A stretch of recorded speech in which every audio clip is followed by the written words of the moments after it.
तो क्लास हम लोग क्या पढ़ रहे थे? हम लोग पढ़ रहे थे फार्माकोकाइनेटिक्स, और फार्माकोकाइनेटिक्स में हम 2 स्टेप पूरे कर चुके थे, दैट इज एब्जॉर्प्शन और डिस्ट्रीब्यूशन ऑफ ड्रग।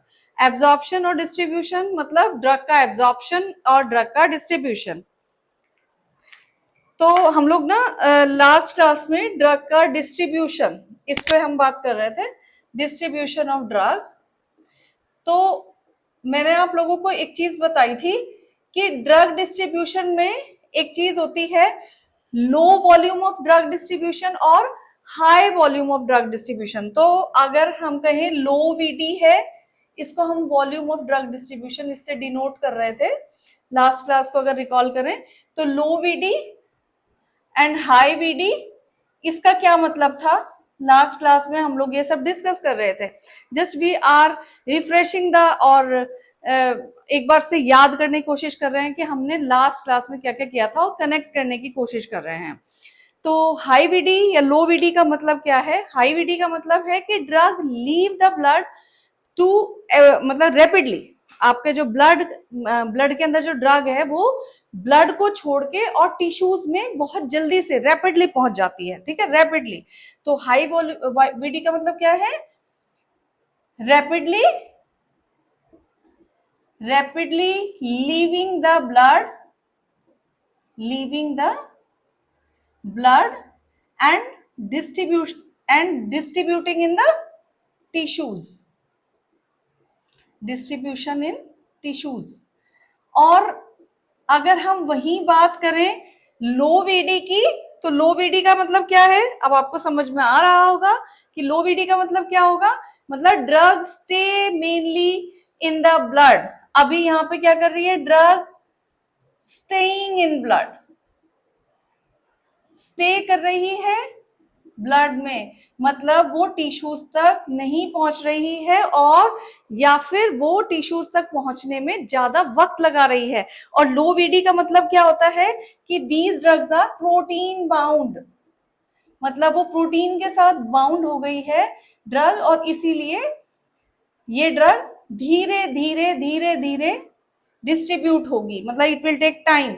और आप इसको एक एग्जांपल के तौर पे समझ सकते हो, कुछ फास्ट एक्टिंग ड्रग होती है ना, और कुछ लो एक्टिंग ड्रग होती हैं, स्लो एक्टिंग ड्रग्स होती हैं। तो फास्ट एक्टिंग ड्रग कौन सी होती हैं? जैसे कि एनेस्थीसिया, है ना। एनेस्थीसिया में क्या होता है? जैसे कि डॉक्टर ने एक इंजेक्शन लगाया, आईवी इंजेक्शन लगाया, और एकदम से वो ब्लड ब्रेन बैरियर को क्रॉस करते हुए आपके सीएनएस को हिट करेंगे, और पेशेंट क्या होगा?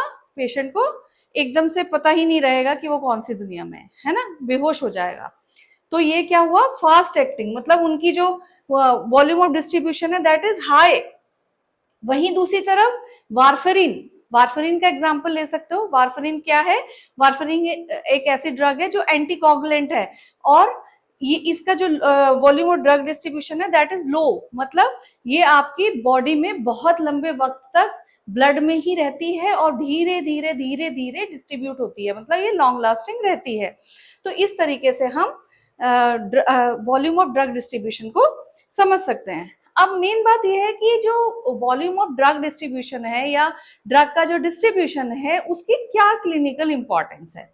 तो क्लिनिकल इंपॉर्टेंस ये है बच्चों कि ये एक्सप्लेन करता है कि why some drugs reach to the target और टिश्यू वेरी क्विकली, और वहीं पे अगर हम कंपेयर करें तो कुछ ड्रग्स बहुत लेट पहुंचती हैं। तो ये जस्टिफाई करने के लिए हमें वॉल्यूम ऑफ ड्रग डिस्ट्रीब्यूशन को समझना चाहिए। दूसरा, it help in calculating the loading dose, ये आपकी बॉडी में कितनी लोडिंग डोज की रिक्वायरमेंट होगी। लोडिंग डोज का मतलब है कि कितनी डोज इनिशियली आपको जरूरत होगी कि जिससे कि एक्शन शुरू होगा, तो ये उसको कैलकुलेट करने के लिए जरूरी होता है।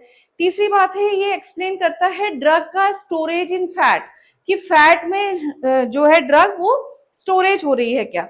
जो high volume of drug distribution होता है ना, ये वाली ड्रग अधिकतर लिपिड सॉल्युबल्स होती हैं, ठीक है, क्योंकि हम लोग हमेशा से ही पढ़ते हैं कि जो हमारी सेल मेम्ब्रेन होती है वो कैसी होती है? लिपिड लाइपोफिलिक, मतलब लिपिड को वो फ्रेंडली होती है, लिपिड के लिए फ्रेंडली होती है। तो यहाँ पर जो high volume of drug distribution, जो फास्ट एक्टिंग ड्रग्स होती हैं, वो हमेशा जो है लिपिड सॉल्युबल ड्रग्स होती हैं। और वहीं पर नेक्स्ट क्लिनिकल इंपॉर्टेंस हो सकती है कि these are important for drug safety in pregnancy, क्योंकि प्रेगनेंसी में तो हर दवा नहीं दी जाती ना, तो ब्लड ब्रेन बैरियर वहां तक कोई दवा ना पहुंच सके, एकदम फास्ट एक्टिंग ना हो जाए, तो इन सब चीजों को भी जस्टिफाई करने के लिए, या फिर उनको कौन सी ड्रग देनी है कौन सी ड्रग नहीं देनी है, ये सब इन सब चीजों का जस्टिफिकेशन, इन सब चीजों का जजमेंट लेने के लिए भी वॉल्यूम ऑफ ड्रग डिस्ट्रीब्यूशन को समझना जरूरी है। अब हम आ जाते हैं एक सिंपल सा एक एग्जांपल, हम यहाँ पे ये भी सोच सकते हैं कि जैसे आप समझो कि एक हाईवे है ना, और हाईवे है, हाईवे को आप ऐसे समझ सकते हो कि वो एक ड्रग के मतलब बॉडी है, और ड्रग को उस पर डिस्ट्रीब्यूट होना है, और ड्रग है जैसे कि गाड़ियां हैं, डिफरेंट डिफरेंट जो गाड़ियां हैं वो सब ड्रग्स हैं। और कुछ गाड़ियां तो क्या होती हैं, कुछ ड्रग एकदम से एक्सिट कर जाती हैं, एकदम से बहुत तेज पास ऑन हो जाती हैं, तो वो क्या है, high volume of drug distribution. या फिर दूसरी तरफ कुछ जो ड्रग्स होती हैं या कुछ जो गाड़ियां होती हैं वो वहीं पर पार्किंग में लग जाती हैं, या फिर वो इतना इजीली रीच नहीं कर पाती हैं आगे, इजीली आपने जो वे है उसको क्रॉस नहीं कर पाती, तो वो हो गया लो वॉल्यूम ऑफ ड्रग डिस्ट्रीब्यूशन। और तीसरी चीज मैंने आपको बताई कि प्लेसेंटल बैरियर या फिर ब्लड ब्रेन बैरियर, जैसे कि मैंने बताया ना कि जो डिस्ट्रीब्यूशन है उसको समझना इसलिए जरूरी है कि हम ये समझ पाते हैं कि कौन सी ड्रग को कहाँ कितने वक्त में पहुंचना चाहिए। तो बैरियर, बैरियर का मतलब जैसे टोल के रूप में समझ सकते हो, तो टोल पे जाते हैं ना, तो वहां पे एक पर्टिकुलर आइडेंटिटी होती है कि यही ड्रग आगे जा सकती है या यही गाड़ी आगे जा सकती है। तो इस तरीके से आप सिंप्लीफाई करके भी डिस्ट्रीब्यूशन को समझ सकते हो। तो नेक्स्ट कम्स टू, मैंने आप लोगों को क्या बताया था फार्माकोकाइनेटिक्स में, एड मी। तो एड मी के हम दो पार्ट कंप्लीट कर चुके हैं, that is absorption and drug distribution. Now we are moving towards the metabolism. अब मेटाबॉलिज्म क्या है? मेटाबॉलिज्म बहुत सिंपल चीज है, मेटाबॉलिज्म, और आप सब लोगों को पता भी होगा मेटाबॉलिज्म के बारे में। मेटाबॉलिज्म बोलो, बायो ट्रांसफॉर्मेशन बोलो, बात एक ही है, ठीक है। तो आप इसको बोल सकते हो बायो ट्रांसफॉर्मेशन। अब जब बायो ट्रांसफॉर्मेशन मतलब कोई चीज अपनी एक्चुअल फॉर्म से और कन्वर्ट हो रही है, ट्रांसफॉर्म हो रही है, ऐसा समझ सकते हो। तो यहाँ पर आपको क्या करना है, मेटाबॉलिज्म का मतलब है, जो हम डेफिनेशन की बात करें, या हम डेफिनेशन हम किस तरीके से लिख सकते हैं मेटाबॉलिज्म की, कि metabolism is the process by which the chemical changes a drug into the another form that is metabolite। तो आपकी जो ड्रग है उससे जब मेटाबोलाइट बनता है, उसकी फॉर्म चेंज हो जाती है, वो एक्टिव से इनएक्टिव हो जाता है, और अब उसको बॉडी तैयार करती है कि उसको हमें बॉडी से एक्सक्रीट करना है, फ्लश आउट करना है, ये बॉडी का क्लीनिंग सिस्टम है। तो हम उसको कहते हैं बायो ट्रांसफॉर्मेशन या फिर मेटाबॉलिज्म। तो यूजुअली होता क्या है, अधिकतर ये लीवर में होता है। मैंने आप लोगों को पहले भी पढ़ाया था फर्स्ट पास मेटाबॉलिज्म कि सबसे पहले हिपैटिक सर्कुलेशन से और पोर्टल वेन से आपके लीवर में आती है मेडिसिन, और लीवर में क्योंकि वहां पर एंजाइम्स होते हैं तो वहां पर काफी हद तक वो मेटाबोलाइज हो जाती है। लेकिन ऐसा नहीं है कि सिर्फ लीवर में ही ऐसा होता है, ऐसा जो मेटाबॉलिज्म है वो इंटेस्टाइन में भी हो सकता है, वो प्लाज्मा में भी हो सकता है, वो स्वेट के थ्रू भी हो सकता है। तो देयर आर मल्टीपल वेज, और किडनीज के थ्रू भी हो सकता है। तो बहुत सारे रास्ते हैं उसके मेटाबॉलिज्म होने के। और पर्पस क्या है इसका, क्या है पर्पस, हमें मेटाबॉलिज्म का क्या पर्पस है, मेटाबॉलिज्म होना क्यों जरूरी है? तो पर्पस है कि to make the drug more water soluble so that they can leave the body, कि बॉडी को जो ड्रग है उसको ज्यादा वाटर में सॉल्युबल बनाए, वाटर में वो मिल जाए, ताकि वो आपके यूरिन के रास्ते, स्वेटिंग के रास्ते बॉडी को छोड़ सके। तो यहाँ पर बायो ट्रांसफॉर्म कर रहे हैं हम, उसका जो फॉर्म है, वो फंक्शनैलिटी है, वो चेंज कर रहे हैं। तो इसमें ना बेसिकली ये ड्रग का क्लींजिंग सिस्टम है। तो हम बात करेंगे दो स्टेज की यहाँ पर। फर्स्ट स्टेज आपकी आ जाएगी और हाँ, दूसरी एक और चीज, क्यों है ये जरूरी, मतलब अगर मेटाबॉलिज्म नहीं होगा तो क्या होगा, ड्रग तो अपने हिसाब से ही बॉडी के अंदर ही पड़ी रहेगी, है ना, और बॉडी के अंदर रहेगी तो वहां पर टॉक्सिसिटी भी प्रोड्यूस कर सकती है और वहां पर बहुत देर तक रुक सकती है। दूसरा, अगर जो बॉडी के अंदर वो ना एडवर्स इफेक्ट भी लेके आ सकती है या फिर एक्यूमुलेट हो सकती है टिश्यूज के अंदर। तो हम अब बात करते हैं इसके फेजेस के बारे में। मैंने आपको बताया था ना फेजेस में होता है, तो इसका फेज 1 है और फेज 2 है, फेज 1 और फेज 2।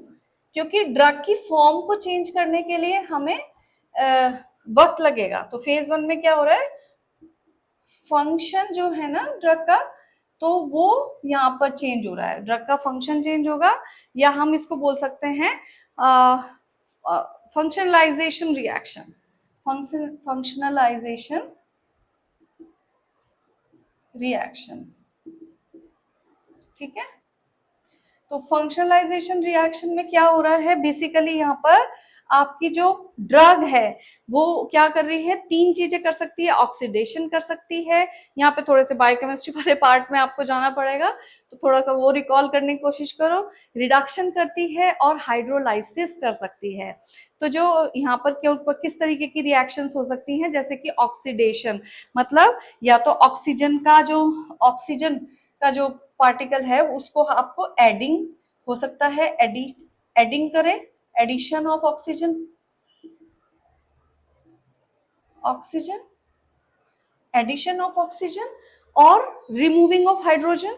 दोनों तरीके के चीजें हो सकती हैं, रिमूविंग ऑफ हाइड्रोजन। तो इस तरीके से अगर हम कर रहे हैं, एक एक एटम को हटा रहे हैं, तो क्या हो रहा है, जो ड्रग की एक्चुअल कंपोजिशन है, केमिकल कंपोजिशन है, उसको हम यहाँ पर तोड़ रहे हैं, ठीक है, उसका लाइसिस हो रहा है। तो oxidation, first thing is oxidation, second is reduction. तो ये वाला जो दोनों पार्ट मैंने बताए, it comes under oxidation. Second thing is reduction. अब रिडक्शन में क्या होगा, क्या होना है रिडक्शन में, रिडक्शन में होगा जैसे कि एडिंग द हाइड्रोजन। तो इसमें क्या कर रहा है, यहाँ पर तो रिमूव कर रहा था, यहाँ पर क्या करेगा, एडिंग हाइड्रोजन, हाइड्रोजन पार्टिकल्स को यहाँ पर वो ऐड कर रहा है, तो इसको हम बोलेंगे reduction. And third thing is hydrolysis. Hydrolysis मतलब जो वाटर कंटेंट है उसको ब्रेक डाउन करना। ठीक है, तो ये तीनों जो प्रोसेस हैं वो आपके फंक्शनलाइजेशन रिएक्शन के अंदर आते हैं। हाइड्रोलाइसिस मतलब ब्रेकिंग विद वाटर, और यहाँ पर जो मेन एंजाइम है दैट इज साइटोक्रोम P450। ठीक है, इट इज साइटोक्रोम P450। ये जो एंजाइम है ये यहाँ पर सबसे ज्यादा यूज होता है ड्यूरिंग द फर्स्ट फेज और फेज 1। तो इसके अंदर क्या करता है, ड्रग में बिकम इनएक्टिव और समटाइम्स ड्रग रिमेन एक्टिव और इवन बिकम मोर एक्टिव। तो दोनों ही रिएक्शन हो सकते हैं, यहाँ पर ड्रग इनएक्टिव भी बन सकती है और कई बार क्या होता है ड्रग एक्टिव ही बनी रह सकती है या फिर वो मोर एक्टिव भी हो सकती है। जैसे कि एक एग्जांपल यहाँ पर है डायजापाम, डायजापाम चेंज होकर ऑक्सीजेपाम बन सकती है, that is a still active form of drug. लेकिन अब आ जाता है आपका फेज 2। ठीक है, अब हम इस वाले फेज की बात कर रहे हैं, फेज 2। तो फेज 2 में क्या होने वाला है, phase 2 is about the, phase 2 में आपका पर्पस है attach the drug to a large water loving molecule. यहां पर क्या करना है, ड्रग के पार्टिकल को वाटर लविंग मॉलिक्यूल के साथ जोड़ना है, और इसको हम कॉन्जुगेशन रिएक्शन भी बोलते हैं, कॉन्जुगेशन रिएक्शन। तो फेज 1 क्या था, functionalization reaction, and phase 2 is conjugation reaction. Conjugation reaction में क्या हो रहा है, यहाँ पर ड्रग किससे अटैच होती है, एक large water loving polar molecule के साथ अटैच हो जाती है। और ये क्यों हो जाती है attach, which make it easy to excrete from the body. तो अब इसे बॉडी से एक्सक्रीट होना है, एंड टाइप ऑफ कॉन्जुगेशन में भी जो अभी हमने जैसे टाइप ऑफ फंक्शनलाइजेशन रिएक्शंस पढ़े थे ना, हाइड्रोलाइसिस, ऑक्सीडेशंस, है ना। तो अब हम कॉन्जुगेशन रिएक्शन कौन कौन से टाइप की हो सकती हैं वो पढ़ेंगे। तो we are learning about conjugation reaction. Conjugation reaction क्या है? Again I am telling you, क्या कर रहा है ड्रग, एक बड़े से वाटर मॉलिक्यूल के साथ जो कि पोलर है उसके साथ अटैच होने की कोशिश करता है जिससे कि वो बॉडी से एक्सक्रीट हो जाए। तो type of conjugation reactions are sulfonation, ठीक है, सल्फोनेशन, एसिटाइलेशन, मिथाइलेशन, ये सब चीजें आपके कॉन्जुगेशन रिएक्शन में आ जाते हैं। और इसमें क्या करता है, एंजाइम जो सबसे ज्यादा इसमें यूज होता है, वहां पर कौन सा एंजाइम यूज हो रहा था, दैट इज साइटोक्रोम P450 या 450। यहाँ पर जो एंजाइम यूज हो रहा है that is gluconic acid, glucuronic acid, ठीक है, ग्लूकोरोनिक एसिड यहाँ पर सबसे ज्यादा एंजाइम यूज हो रहा है। और सल्फेट और ग्लाइस, और दूसरा जो एंजाइम है दैट इज सल्फेट। अब इफेक्ट क्या हो रहा है, almost always inactive drugs and make it water soluble. यहाँ पर क्या करें, यहाँ फर्स्ट वाली रिएक्शन में क्या हो रहा था, फंक्शनलाइजेशन रिएक्शन में क्या हो रहा था, ड्रग को इनएक्टिव बनाने की कोशिश कर रहा था ये एंजाइम, लेकिन क्या हो रहा था, इन रेस्पॉन्स ड्रग हो सकता है इनएक्टिव हो जाए और हो सकता है वो स्टिल एक्टिव रहे। लेकिन यहाँ पर क्या हो रहा है, यहाँ पर always it will become inactive, always inactive, inactivation of drug, ठीक है, this is the major difference of drug. Always there will be inactivation of drug, and it will make it water soluble. So for example paracetamol, और paracetamol जब paracetamol से glucuronic acid के साथ में जब वो रिएक्शन करेगी तो इट विल इनएक्टिव बन जाएगी और it will excrete out from the body. अब next thing is what are the factor. देखो जब भी हम बात कर रहे हैं ना हर फेज की, जैसे कि हमने एडमी रिएक्शन से शुरू किया था फार्माकोकाइनेटिक्स में, हमने बात की थी सबसे पहले एब्जॉर्प्शन की, फिर डिस्ट्रीब्यूशन की, फिर अभी हम मेटाबॉलिज्म की बात कर रहे हैं। तो हम जब भी एक एक फैक्टर की बात कर रहे हैं ना, तो हम हर फैक्टर को कौन कौन से ऐसे आउटर एनवायरनमेंट से फैक्टर है या आपकी बॉडी में कौन कौन से फैक्टर्स हैं जो उनको इफेक्ट कर रहे हैं, जैसे कि मेटाबॉलिज्म को कौन कौन से फैक्टर्स अफेक्ट करते हैं वो अभी हम सीखने वाले हैं। तो factors of modifying drug metabolism, drug metabolism को कौन से ऐसे फैक्टर्स हैं जो स्लो डाउन कर सकते हैं या उसको इंक्रीज कर सकते हैं उस प्रोसेस को, ड्रग मेटाबॉलिज्म। या आप इस तरह भी बोल सकते हो कि कौन से ऐसे फैक्टर्स हैं जो ड्रग के मेटाबॉलिज्म को इफेक्ट कर सकते हैं या अफेक्ट कर सकते हैं। तो सबसे पहली चीज है न्यू बॉर्न या एज, ठीक है, एज क्यों अफेक्ट कर सकती है, एज क्यों अफेक्ट कर सकती है, जैसे कि अगर कोई न्यू बॉर्न होगा तो उसका लीवर वगैरह क्या होगा, लीवर वगैरह अंडर डेवलप्ड होगा या अंडरवर्क होगा, और उसका जो मेटाबॉलिज्म होगा, मेटाबॉलिज्म स्लो, ठीक है, slow metabolism. And same will happen in with the elderly patients also. जो बड़े बुजुर्ग होते हैं, कहते हैं ना बड़े बच्चे और बड़े, तो वो दोनों एक जैसे हो जाते हैं। एल्डरली पेशेंट में भी लीवर एक्टिविटी लो, लीवर एंजाइम एक्टिविटी लो, सो लो मेटाबॉलिज्म, ठीक है, metabolism slow. So what is happening here, metabolism slow हो रहा है ड्यू टू एज। तो एज एक ऐसा फैक्टर है जो कि अफेक्ट कर सकता है मेटाबॉलिज्म को। Second thing is genetics. Genetics, कुछ कुछ लोगों के ना जीन्स ऐसे होते हैं कि उनके अंदर स्लो मेटाबॉलिज्म होता है और कुछ के अंदर फास्ट मेटाबॉलिज्म होता है, और ये जीन के ऊपर डिपेंड करता है। तीसरा, अगर लिवर डिजीज है, क्योंकि हमने हमेशा डिस्कस किया है कि जो लीवर है वो आपका फर्स्ट पास मेटाबॉलिज्म करता है। तो अगर किसी को लीवर डिजीज है, लीवर डिजीज, तो क्या होगा, liver disease can affect the process of metabolism. तो पेशेंट का जो मेटाबॉलिज्म है वो स्लो हो जाएगा, जैसे कि सिरोसिस लीवर या हिपेटाइटिस, ये सब कैसी प्रॉब्लम्स हैं जिसमें कि जो ड्रग का मेटाबॉलिज्म है वो स्लो हो सकता है। या फिर एक और फैक्टर हो सकता है, that is enzyme activity. Enzyme activity मतलब यहाँ पर कुछ एंजाइम्स ऐसे होते हैं, enzymes which can induce drug metabolism, और कुछ ऐसे होते हैं रिड्यूस, जो रिड्यूस भी कर सकते हैं ड्रग के मेटाबॉलिज्म को। ठीक है, तो एंजाइम एक्टिविटी भी यहाँ पर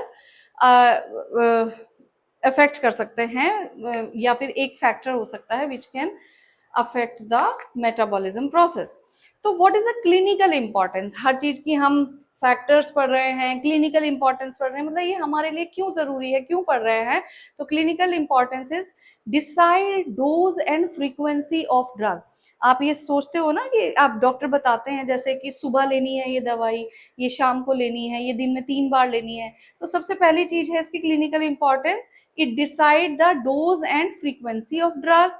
second thing is it explain the drug interaction, कौन सी ड्रग किस चीज के साथ में कैसे इंटरेक्ट करेगी। अगर पेट में खाना है, कौन सी ड्रग खाने से पहले लेनी है, कौन सी ड्रग खाने के बाद लेनी है, ये सब चीजें डिसाइड करती हैं कि ड्रग का मेटाबॉलिज्म स्लो होगा या फिर तेज होगा। जैसे डॉक्टर आपको बता के देते हैं ना दवाई की ये वाली दवा खानी है, उसके कम से कम आधे घंटे बाद खाना खाना है, लेकिन वो बात अलग है कि कुछ पेशेंट उसको फॉलो करते हैं, कुछ नहीं करते। और कुछ दवाओं का ऐसे बोला जाता है कि ये खाना खाने के बाद ही लेनी है, मतलब कुछ दवाइयां जो हैं वो आपकी खाने के साथ में रिएक्शन करती हैं, मतलब खाने के साथ ही अच्छा इफेक्ट आएगा, और कुछ दवाइयां ऐसी हैं जिनको एम्प्टी स्टमक ही लेना चाहिए। तीसरा, ये जो इसका क्लिनिकल इंपॉर्टेंस है कि it help in designing the pro drug. मैंने अभी बताया ना आपको कि कुछ ड्रग्स, जो फर्स्ट वाली जो रिएक्शन थी फंक्शनलाइजेशन रिएक्शन, उसमें कुछ ड्रग्स इनएक्टिव हो जाती हैं, और जरूरी नहीं है, कुछ ड्रग हो सकता है तब भी एक्टिव रहे। तो ऐसी ड्रग जो मतलब फर्स्ट वाले फेज के बाद भी इनएक्टिव नहीं होती, प्रो ड्रग होती हैं, उनको कैसे डिजाइन किया जाए, ये भी डिपेंड करता है कि हम उसके मेटाबॉलिज्म को समझ सके। तीसरा, necessary for it is necessary for dose adjustment in the liver disease. Liver में अगर किसी को लीवर डिजीज है तो उसकी डोज को कितना कम रखना चाहिए या कितने अमाउंट में देना चाहिए, ये भी हम डिसाइड कर सकते हैं अगर we are aware about the process of drug metabolism. तो अभी हम नेक्स्ट फेज में चलते हैं, दैट इज एक्सक्रीशन। एक्सक्रीशन का क्या मतलब है? That is the last phase of pharmacokinetics. Excretion मतलब अब जो ड्रग है that is finally leaving the body. Basically आपकी बॉडी से जो मेटाबोलाइट्स हैं उनका निकलना, या फिर आपके जो ड्रग है वो फाइनली बॉडी को छोड़ दे। तो इसकी डेफिनेशन में आप क्या लिख सकते हो? Excretion is the process by which the body remove a drug finally. ठीक है, और इट्स मेटाबोलाइट, ड्रग को तो निकालना ही है, साथ साथ इसके उसके मेटाबोलाइट्स को भी जब फाइनली निकाल दे तो उसको आप एक्सक्रीशन कहते हो। और ये प्रोसेस कब शुरू होता है? ये प्रोसेस शुरू होता है आफ्टर मेटाबॉलिज्म। इसका पर्पस क्या है? क्या लगता है इसका पर्पस क्या होगा? तो इसका पर्पस है to stop the drug accumulating और टू प्रोड्यूसिंग द टॉक्सिसिटी। तो एक्यूमुलेशन से रोकता है कि बस ड्रग अब मुझे तुम्हारी जरूरत नहीं है, अब तुम मेरी बॉडी को छोड़ो और जाओ। ठीक है, and it is mainly done by the kidney और यूरिन, लेकिन ये दूसरी तरह रस्तों से भी हो सकता है, जैसे बाइल के थ्रू हो सकता है, लंग्स के थ्रू हो सकता है, स्किन के थ्रू हो सकता है, सलाइवा के थ्रू हो सकता है। ठीक है, तो इतने सारे आपके रूट्स ऑफ ड्रग एलिमिनेशन भी हैं, और साथ में ब्रेस्ट मिल्क के थ्रू भी हो सकता है। जैसे बच्चे होते हैं ना छोटे, तो उनको क्या मदर को प्रिकॉशन दी जाती है ना कि हर कोई दवाई वो नहीं ले सकती, क्योंकि ब्रेस्ट मिल्क के थ्रू भी जो ड्रग एलिमिनेट होती हैं वो बच्चे के अंदर जाके कुछ भी साइड इफेक्ट प्रोड्यूस कर सकती हैं। तो ये हमारा गार्बेज डिस्पोजल सिस्टम है। तो अब आपके हम धीरे धीरे एक एक रूट के बारे में और कौन सी रूट किस तरीके से ड्रग को एलिमिनेट करेगी वो हम डिस्कस करेंगे, समझने की कोशिश करेंगे। सो मेन रूट्स आर, सबसे पहला आपका आता है किडनी। जैसे मैंने आपको बताया ना कि किडनी है, तो वहां पर क्या हो रहा है, किडनी में सब लोगों ने पढ़ा था ना, किडनी की जब फिजियोलॉजी पढ़ी होगी, ये किडनी की स्ट्रक्चर पढ़ी होगी आप लोगों ने। किडनी में क्या है, ग्लोमेरुलर फिल्ट्रेशन, ये एक kidney is a filtration unit ना। किडनी क्या है, किडनी बॉडी में जो वेस्ट प्रोडक्ट्स हैं उनको फिल्टर करती है। तो ग्लोमेरुलर फिल्ट्रेशन के बारे में शायद आप लोग जानते ही होंगे। ये है क्या, दिस इज, यहाँ पर क्या हो रहा है, जो फ्री ड्रग है, जो अनबाउंड ड्रग है, वो फिल्टर हो जाती है from the blood and urine, फिर यूरिन इनटू द यूरिन। तो क्या होता है, फ्री बाउंड जो ड्रग है जो वो ब्लड में आएगी और ब्लड से फिर यूरिन में आ जाएगी, अनबाउंड, या फिर आप बोल सकते हो free bound. Free drug will go to blood and यहां से यूरिन में आ जाएगी और यूरिन के थ्रू फिल्टर हो जाएगी। Second thing is tubular secretion. Tubular secretion, first था ये glomerular filtration, second is tubular secretion. Tubular secretion में क्या होता है, ये ट्यूबुलर सिक्रीशन है, यहां पर एक्टिव ट्रांसपोर्टेशन है, एक्टिव ट्रांसपोर्टेशन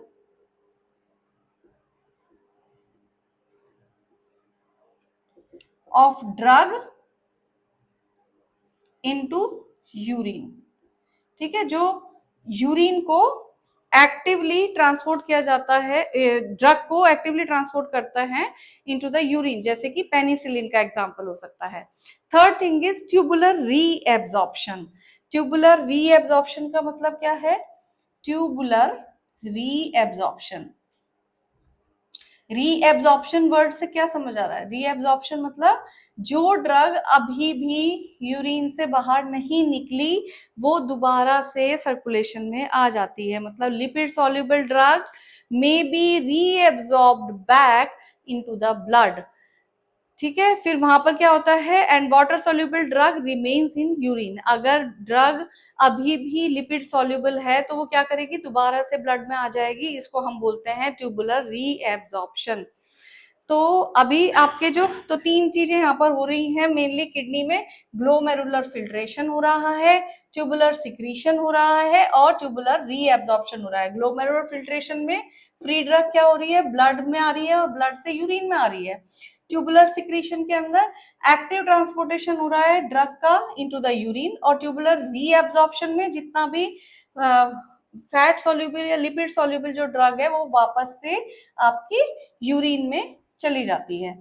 तो ये सब जो हो रहा है, ये सारे जो स्टेप्स हैं या ये सारी जो प्रक्रिया चल रही है, इसको बहुत सारे फैक्टर्स हैं जो मॉडिफाई कर सकते हैं। तो फैक्टर्स अफेक्टिंग रीनल एक्सक्रीशन, तो kidney function, kidney glomerular filtration, सबसे पहला जो छनने वाला काम है वो ही स्लो हो जाएगा अगर ग्लोमेरुलर फिल्ट्रेशन रेट कम होगा, जिसको आप GFR भी बोलते हो। तो अगर किडनी की अगर किसी को डिजीज है तो उस पेशेंट में क्या होगा, किडनी का फंक्शन अगर कम है, रीनल डिजीज है, तो पेशेंट के अंदर जो स्लोअर होगा, जो एक्सक्रीशन होगा वो स्लोअर होगा और ड्रग का एक्यूमुलेशन होने लगेगा। इसीलिए जो रीनल पेशेंट्स होते हैं या किडनी के पेशेंट्स होते हैं उनमें हर कोई दवा नहीं दी जाती, उसमें दवा बहुत कम मात्रा में दी जाती है और वो दवा दी जाती है जो कि किडनी में जाकर इकट्ठी ना हो जाए और किडनी को और ज्यादा डैमेज ना करे। जैसे कि एक एग्जांपल आप समझ सकते हो, जैसे डायबिटिक पेशेंट जो कि जिनका डायलिसिस शुरू हो जाता है, तो किडनी फंक्शन या रीनल डिजीज इसका एक सबसे बड़ा फैक्टर है। Second factor is urine pH. Urine pH मतलब अगर एसिडिक जो एसिडिक यूरिन है that help to excrete weak bases और alkaline urine help to excrete weak acid. तो यूरिन का जो पीएच है वो भी उसके ऊपर भी डिपेंड करता है कि एक्सक्रीशन रेट कैसा रहेगा। तीसरी चीज है प्रोटीन बाइंडिंग। सिर्फ मैंने आपको पहली वर्ड में क्या बोला था कि only free drugs will be filtered. तो अगर कोई ड्रग प्रोटीन के साथ बाइंडेड है तो वो इजीली एक्सक्रीट नहीं होगी। तो ये सारे फैक्टर्स हैं जो कि अफेक्ट कर सकते हैं आपके ड्रग के एक्सक्रीशन को। तो अभी मैं आपको बताऊंगी कि what are the other system. हमने अभी किडनी की बात की, अभी हम कर रहे हैं बाइल की बात कि बिलियरी सिस्टम है ना, बाइल के थ्रू कैसे निकलता है, बाइल के थ्रू कैसे निकलता है, या बिलियरी या लीवर, इसको आप लीवर के थ्रू, ठीक है, बाइल कहाँ बनता है, लीवर में ना, तो लीवर के थ्रू कैसे निकल सकता है, तो लीवर में क्या है, some drug metabolite and secreted in bile.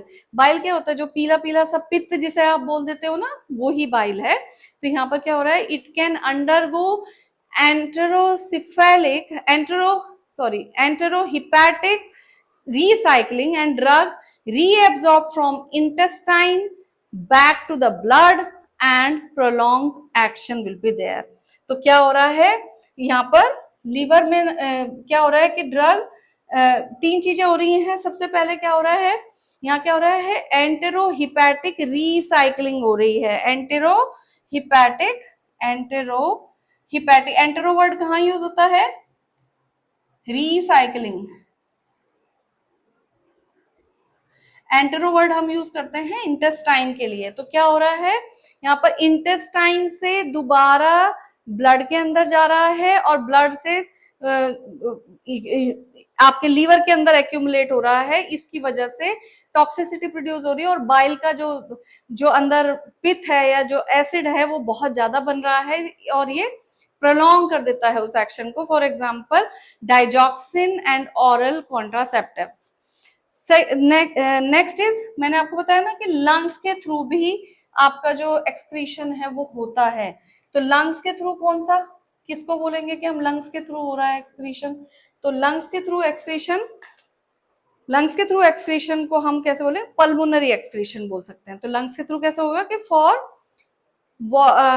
Volatile drugs and gases, जो वॉलेटाइल ड्रग्स होती हैं या गैसेस होती हैं उनका एक्सक्रीशन आपके लंग्स के थ्रू होता है और ये रैपिड एक्सक्रीशन होता है। जैसे कि अल्कोहल कैसे सांस के साथ भी स्मेल आती है ना, तो अल्कोहल, एनेस्थेटिक गैसेस और नाइट्रस ऑक्साइड गैस और ये सब चीजें जो हैं, ये सब जो गैस हैं या फिर अल्कोहल है, ये सब हमारे लंग्स के थ्रू या पल्मोनरी एक्सट्रैक्शन के थ्रू बाहर निकल सकता है।